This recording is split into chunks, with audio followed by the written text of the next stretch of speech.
Turning to Syria, at least 6 people have been reported killed in latest clashes between protesters and security forces. Human rights groups continue to sound the alarm over multiple arrests and killings, but one high-profile victim has made an amazing reappearance. RT's Ivor Bennett reports on the media's quick-fire reactions to at the expense of fact-checking. She was hailed as the flower of Syria, the symbol of the suffering under President Bashar Assad's brutal regime.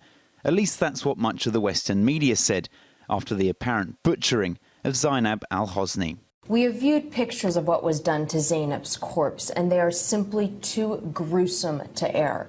Several Western media outlets were quick to report al-Hosni's gruesome death, apparently the first woman killed in government custody. But now it appears she's miraculously back from the dead, even being interviewed on Syrian TV. I came to the police station to say the truth. That's what I say to those lying channels. I'm now still alive, not dead. Human rights groups like Amnesty International jumped on the bandwagon too, reporting al-Hosni was tortured, murdered and mutilated. It even claimed her mother found the body in a morgue last month. All assertions it's now being forced to backtrack on.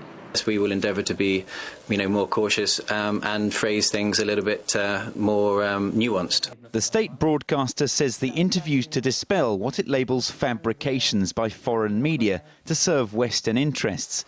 It's stories like this that have been used to prop up calls from the US, Britain and France for UN sanctions to be slapped on Syria. But their foundations are now looking shakier than ever. This footage allegedly shows unarmed pro-Assad civilians being targeted by gun-toting rebels. So perhaps not the peaceful opposition they're often made out to be by the West that only seems to look one way. This notion that the U.S. is now part of this pro-democracy regime is ridiculous.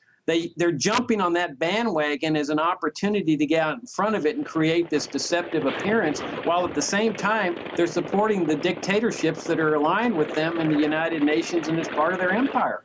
Russia and China vetoed a UN resolution for Syria, seeing through it as a potential cover for another Libyan-style intervention.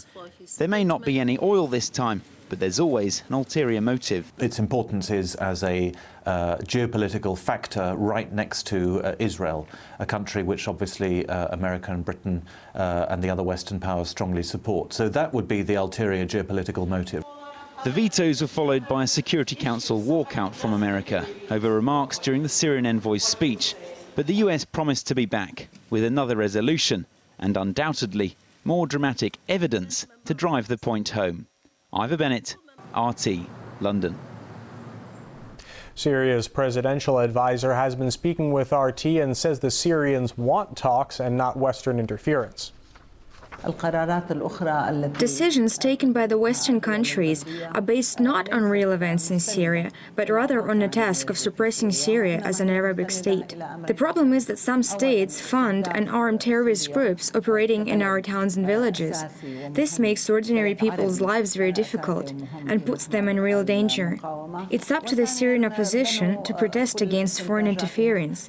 The opposition should participate in dialogue for the goal of reform and building a new, better Syria. It shouldn't nurture itself or listen to provokers who turn it against dialogue with the government.